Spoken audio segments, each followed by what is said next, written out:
Hola a todos, ¿qué tal? ¿Cómo están? Si el compositor alemán Richard Wagner levantara la cabeza, seguramente se sentiría feliz por los avances tecnológicos que le permitirían hacer realidad su sueño de una obra de arte total. Nuestro invitado de hoy, el pianista y compositor cubano Gabriel Urgel Reyes, comparte esas ideas con un trabajo que engloba diversas disciplinas como las artes plásticas, la música y la danza.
Muy buenas tardes, Gabriel. Gabriel, perdona.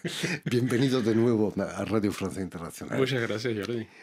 ¿Cómo crees que reaccionaría Richard Wagner ante la música electrónica, el vídeo, sin hablar de la posibilidad de sentarse en el salón de su casa y escuchar una ópera y ver una ópera en unas condiciones maravillosas?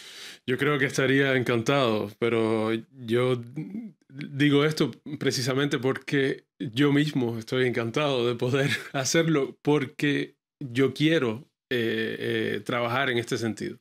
Y entonces pienso que todo compositor o todo creador que tiene una disposición a un trabajo de este tipo, aprecia las posibilidades técnicas que hay. Y él lo hizo con su teatro, justamente, y esas eran las posibilidades las más óptimas que él podía pensar en ese momento. Y actualmente, si él estuviese presente, yo pienso que estaría muy, muy contento y que utilizaría muchos de esos avances técnicos, por supuesto. Estábamos viendo imágenes de tu nuevo álbum con los valses nobles y sentimentales de Ravel, y había bailarines, ¿no? Ha sido difícil encontrar a gente que aceptara bailar los valses nobles y sentimentales. En realidad no, porque son bailarines, son personas que yo conocí en mi formación en el Conservatorio Nacional Superior de París. Y desde que comenzamos el proyecto, los contacté para ver si estaban interesados en participar y trabajar de esta manera, efectivamente. Y sobre todo, la idea que existe en el álbum de abordar el vals desde una visión contemporánea. Es decir, que la danza sea orientada, toda la coreografía, en ese sentido, en un sentido contemporáneo, que haya gestos que recuerden el vals, pero desde la visión de la danza contemporánea. Hablaremos del nuevo álbum, pero permíteme que recuerde a nuestros oyentes que has nacido en La Habana en 1976, y aunque el piano ha sido desde siempre el centro de tu actividad artística, paralelamente es cierto que estudiaste pintura, por ejemplo, artes plásticas. Estudié artes plásticas en un taller con un pintor cubano que se llama Adrián Chacón, con quien trabajé durante 6 años, alrededor de 6 años más o menos. Empecé pequeño, tenía 8 años cuando empecé con él, que todavía ese trabajo era un poco esporádico, pero después se intensificó sobre mis 10, 11 años hasta los 14 más o menos, que ya salí del taller porque también la parte musical tomaba mucho tiempo. Pero fue una formación interesantísima porque me permitió justamente comprender lo que era similar entre la música y la pintura, cuánto vocabulario se comparte, ritmo, espacios, colores, tonos. El silencio, quizás. El silencio también, la composición del espacio y todos esos términos, trabajarlos en los dos sentidos, tanto en el sentido del sonido como sobre una superficie plana o menos plana, porque también trabajamos el papier maché. Era interesantísimo y es ciertamente uno de los motores que han proporcionado esta manera mía de expresarme en mis proyectos musicales y finalmente multidisciplinarios. ¿Dudaste en aquella época en escoger la pintura quizás en vez que el piano? La verdad es que sí, pero en el sentido de hago más uno o el otro. Y como la formación en la música estaba despegando mucho más que lo que estaba haciendo en pintura en ese momento, que me tomaba más tiempo porque la reflexión era un poco más lenta en ese sentido. La música tomó más importancia. Por supuesto. Pero sí, existió esa pequeña duda y hoy en día espero poder llevarla a las dos con la misma fuerza. Claro que sí. En España teníamos un médico en el siglo pasado, Gregorio Marañón, que era más conocido por sus libros y sus conferencias que como médico, que dijo un día que el médico que solo sabe medicina no sabe ni medicina. ¿Se puede aplicar eso al músico? ¿El músico que solo sabe música no sabe ni música? Bueno, tal vez hay que... Hace falta una cultura general. Sí, también. sí, tal vez hay que relativizar. Yo pienso que cuando uno es creador, sí es importante tener una cultura que sea amplia. Cuando uno es intérprete solamente, tal vez hay un espacio en el que la ejecución va a primar y uno tal vez puede darse un poco de espacio justamente para simplemente interpretar. Pero yo no creo que una relación incluso a la interpretación sin tener una cultura artística y un poco general dé resultados interesantes. Yo recuerdo Horowitz o Richter o muchos otros músicos, pianistas importantes que siempre tenían una relación fuerte con las otras artes, la pintura, Glenn Gould, recuerdo que con el teatro, etc. Me parece indispensable. El saber no ocupa lugar, ¿no? Como No. Ya en La Habana también te interesas por la composición. Estudiaste con Carlos Fariñas, el fundador del estudio de electroacústica en el Instituto Superior de las Artes ahí en La Habana. ¿Había los medios suficientes para eso en aquella época? Sí, en realidad estudiar la composición, digamos que al principio con un papel y un lápiz se pueden hacer muchas cosas. La electroacústica un poco más difícil. En la electroacústica es un poco más difícil, pero si pensamos en la música concreta, con un micrófono y con imaginación, se pueden hacer cosas interesantes. Efectivamente, hace falta. Al principio era sobre la banda, lo que hacíamos. Yo me acuerdo haber trabajado con las bandas electrónicas y no había los programas de computadora, etcétera. Entonces, sí, en cierta medida era posible, pero también con Alfredo Díaz Nieto, con quien hice las bases de la composición, digamos, pura y dura de la tradición clásica, etc. Todas estas ideas de alargar el espacio sonoro y de entrar en otro tipo de manera de escuchar la música y de realizarla, fueron abordadas. Hay que explorar, ¿no?, las Sí. posibilidades. Ahí en ese Instituto de Arte vas a realizar proyectos incluso en los que reúnes varias disciplinas, Ujú. también ya la pintura, la música y la danza. ¿Cómo fue eso? De hecho, lo que sucede es que es un campus abierto y uno puede asistir a las clases de danza, a las clases de teatro. Había un festival que se llamaba Musicalia, pero que reunía todas estas disciplinas. La pintura estaba muy, muy presente. Los pintores ya en esa época trabajaban mucho en la performance con sonidos electrónicos, etcétera.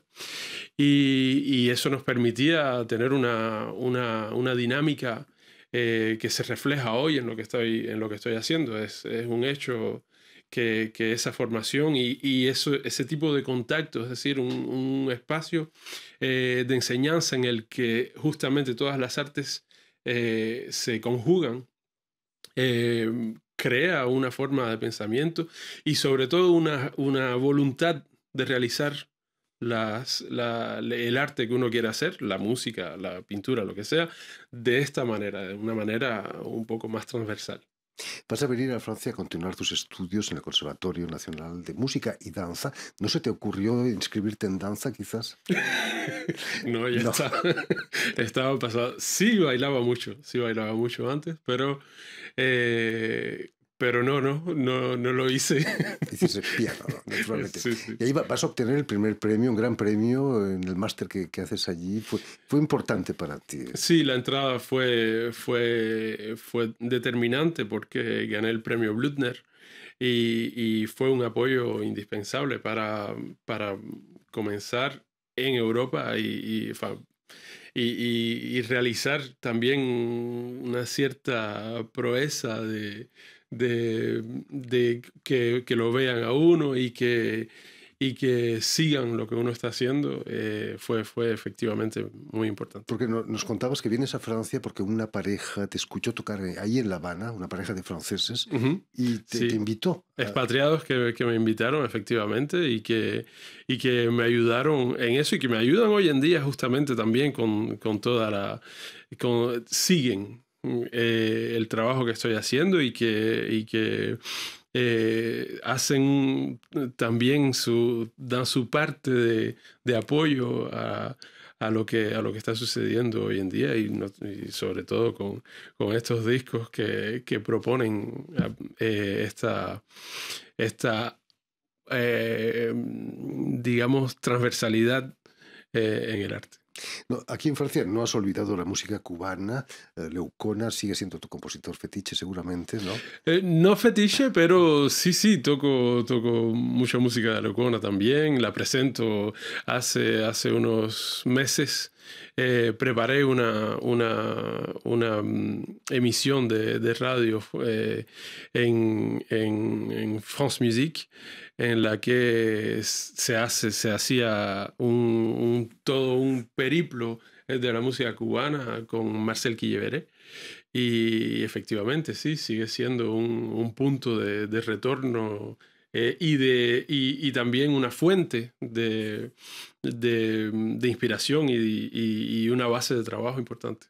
Me decías que estás preparando un proyecto con música cubana, con compositores del siglo XIX. También, sí, al lado de esto, estoy trabajando en un proyecto sobre la música de Lico Jiménez, que es un compositor cubano del siglo XIX. Es una coproducción que estoy haciendo con músicos españoles y cubanos también. Y Lico Jiménez fue un compositor que fue director también y profesor en el Conservatorio de Hamburgo, en Alemania. y que realizó un trabajo interesantísimo en la composición, porque justamente se inspira, uno respira las influencias de Schumann, sobre todo de Brahms, un poco de Liszt en la música sinfónica, eh, pero con una, con un sabor Caribeño, personal. caribeño. No, no precisamente caribeño, yo diría que es uno de los compositores más europeos del siglo XIX cubano. Pero sí hay una impronta personal que es fuerte, sí. Y entonces es un disco que saldrá probablemente en el otoño de este año también. Lo esperamos con Sí. impaciencia. Tu trayectoria ha evolucionado radicalmente. En 2015, por ejemplo, vas a trabajar con una artista visual japonesa, Ayano Mi, en el proyecto Encuentros Sagrados, que va a dar pie a una exposición concierto en una galería de arte, ¿no? Sí, Ahí justamente. es una manera de volver a tus orígenes de artista. Sí, sí, sí. Y sobre todo dar continuidad, porque a Naomi yo la había conocido justamente en La Habana, en proyectos que ella hacía. Ella hace proyectos por el mundo.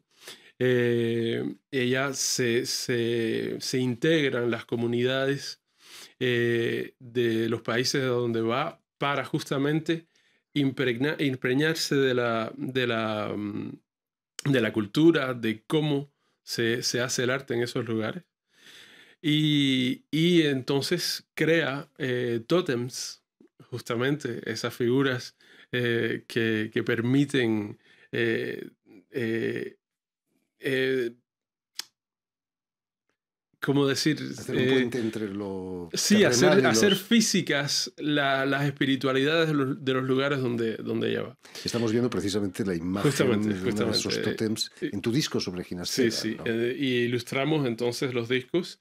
E hicimos un trabajo también de composición. Hay música mía que emana de ese trabajo conjunto que hicimos.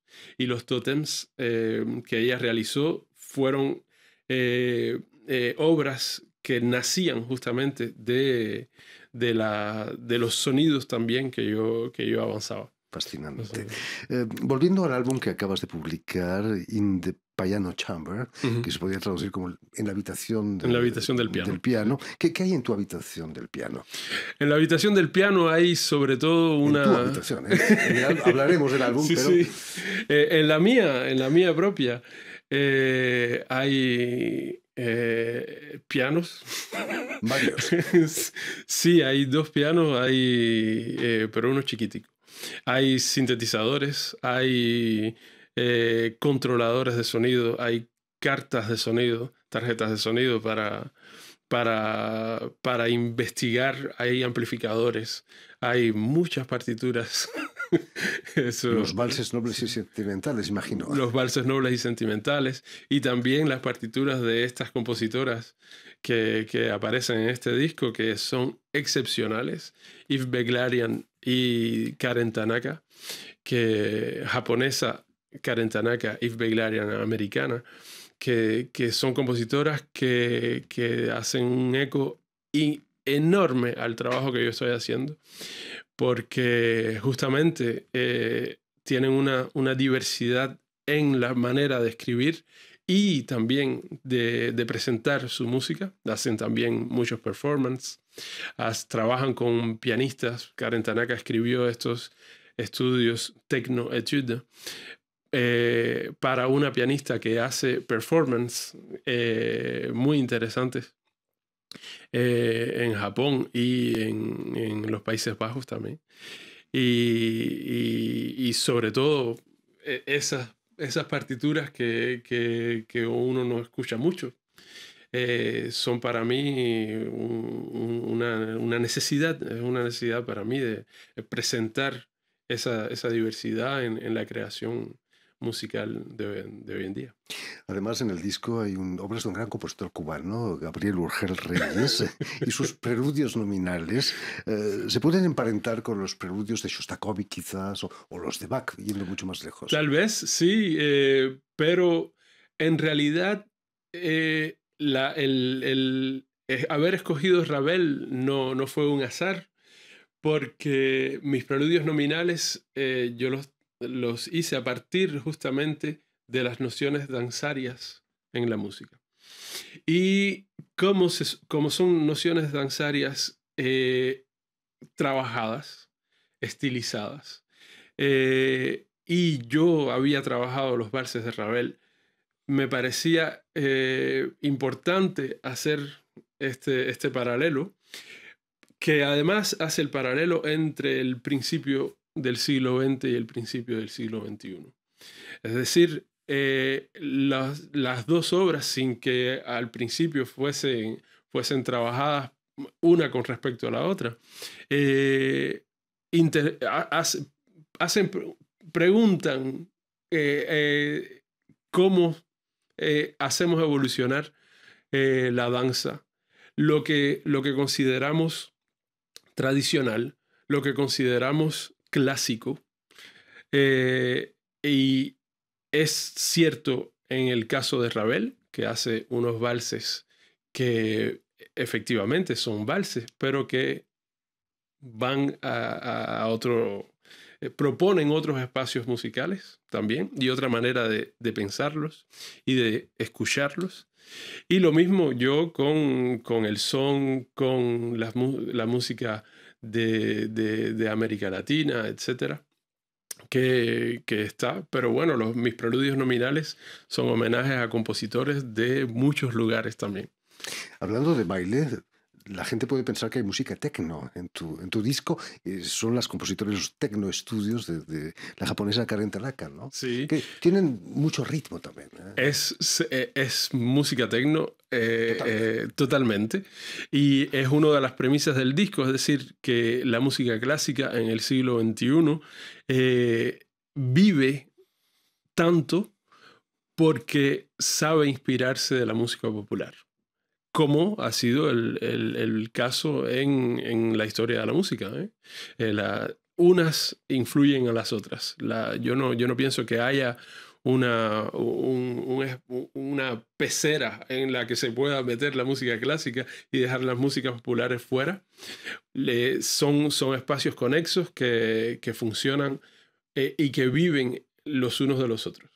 Y efectivamente con Karen Tanaka hay una dinámica musical, sobre todo con la utilización del motivo, que como en música techno, que se repite, pero que evoluciona mucho en el interior de cada una de las obras. Hay que romper barreras, ¿no? Sí. No se puede. Y peceras, como tú decías. Sí. En fin, pues ya lo saben, tienen en todas las plataformas ya el nuevo álbum de Gabriel Urgel Reyes, In the Piano Chamber, en la habitación del piano, como lo hemos traducido. Muchísimas gracias, Gabriel, por haber estado aquí con nosotros. Mucho éxito con tu nuevo álbum, que tiene los colores, por cierto, de Radio Francia Internacional. Permíteme también que dé las gracias a Julien Leng y a Jérémy Boucher, quienes se han ocupado hoy de la realización del programa. Y también saludar a nuestros telespectadores que nos siguen en toda América Latina gracias a la cadena Unión Continental Latinoamericana, que es la cadena de televisión de la OEA, la Organización de Estados Americanos, y también una red que se llama TAL, que reúne televisoras públicas y universitarias de América Latina. Yo simplemente decir que justamente el álbum también existe en formato físico y aquí con nosotros. Sí, y que fue apoyado por la ADAMI en Francia, por el Centro Nacional de la Música y por la SPP, la Sociedad de Productores Fonográficos de Francia. Ahí queda dicho. Y a ustedes, muchísimas gracias por su atención y les damos cita para una nueva edición de El Invitado de Radio Francia Internacional.